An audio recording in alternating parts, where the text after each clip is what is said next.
Hello, my name is Hannah Harper, and in this video, I'm going to be talking about childhood language disorders, but more specifically, I'm going to be talking about speech sound disorders in the preschool age group. So, from like 3 to 5 years old, kind of before elementary school, that transition. So a little background of childhood language disorders.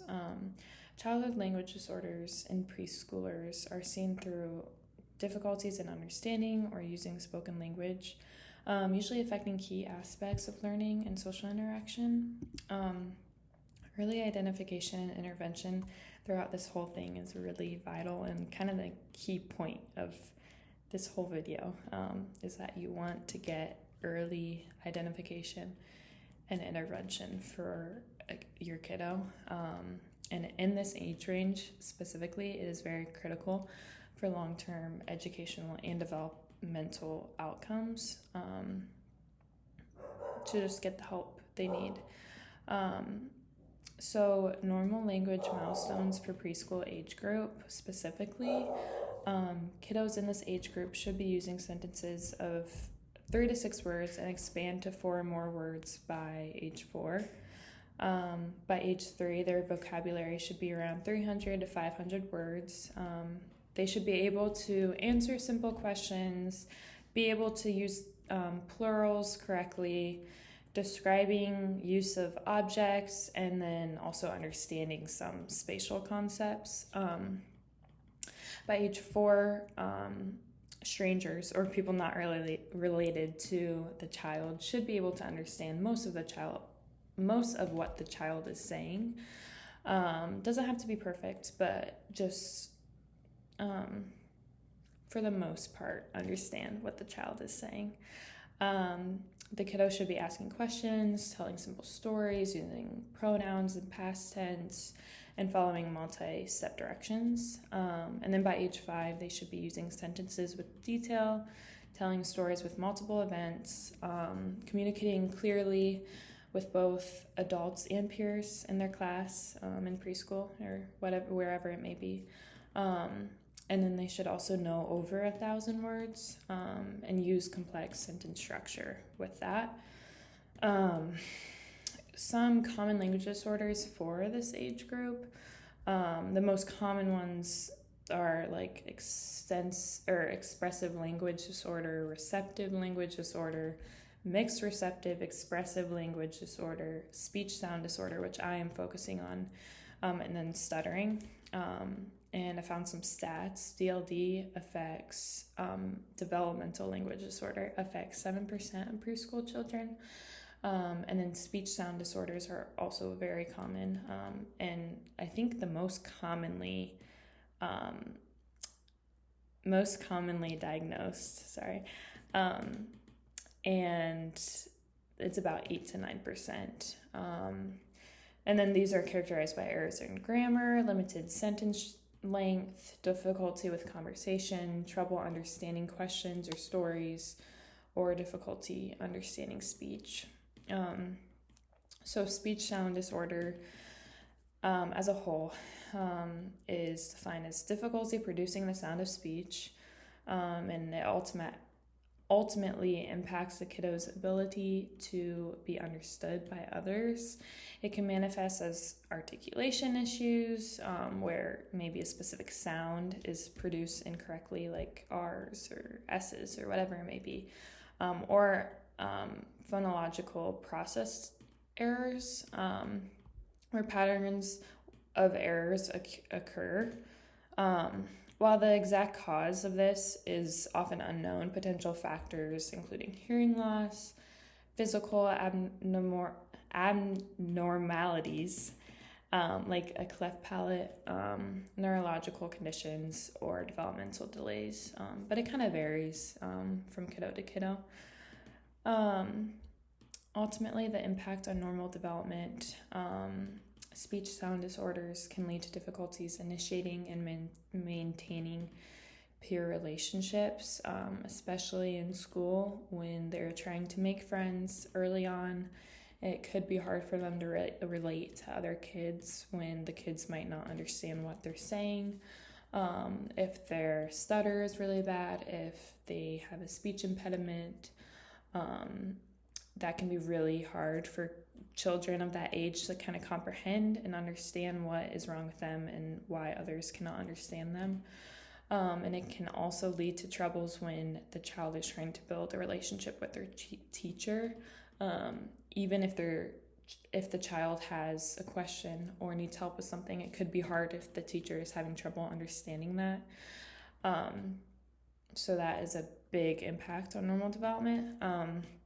I actually found a study by the National Library of Medicine that showed children with speech impairments or impediments and how they may experience more difficulty forming nurturing parent-child relationships and may negatively affect sibling relationships. So just relationally as a whole, in schools, in your family, in a certain environment,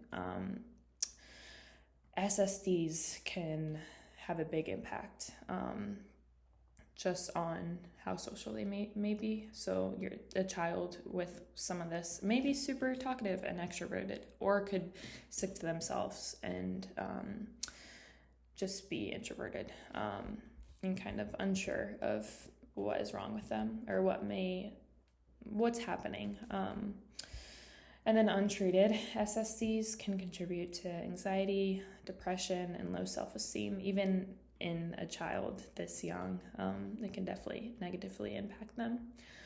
Now on a broad spectrum, roles and responsibilities. A few different roles include SLPs, early childhood educators, and then other roles like audiologists, pediatricians, and psychologists. Who also collaborate with SLPs and early childhood educators on these types of delays or impediments or IEPs. And IEPs are individualized education plans that are developed to ensure that a child who has a disability is identified under the law and is at an elementary or secondary education system.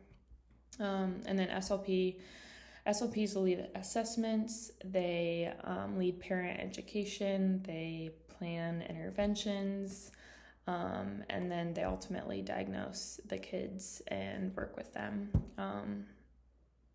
And early childhood educators, they observe, they support, and they collaborate on IEPs along with just environmentally making sure everything is okay.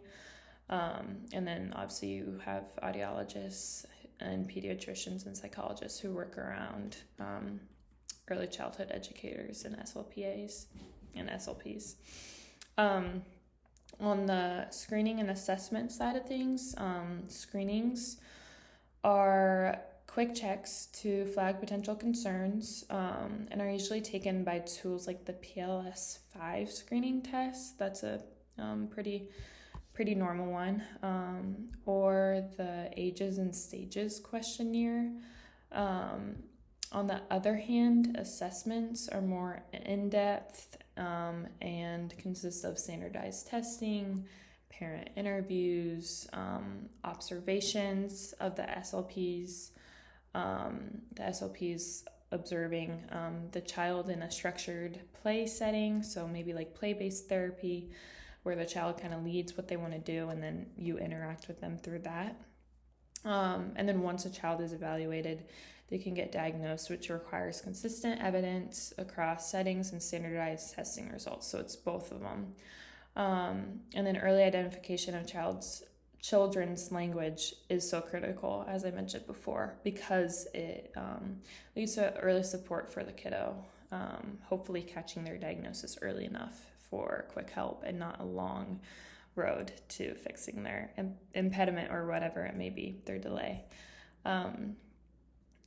Special considerations are ethics and culture. So the ASHA Code of Ethics are principles and rules that protect the welfare of individuals receiving services and promoting ethical behavior. These are what all individuals in this field of work must adhere to when providing care. And then on a Christian cultural level, as a Christian, we must look at diagnosis and testing from a compassionate point of view, wanting all families to feel valued, heard, respected, and appreciated. Ultimately, making sure that they know that their diagnosis or their impediment or their delay is not who they are, what their identity is, and kind of point to where their identity is found.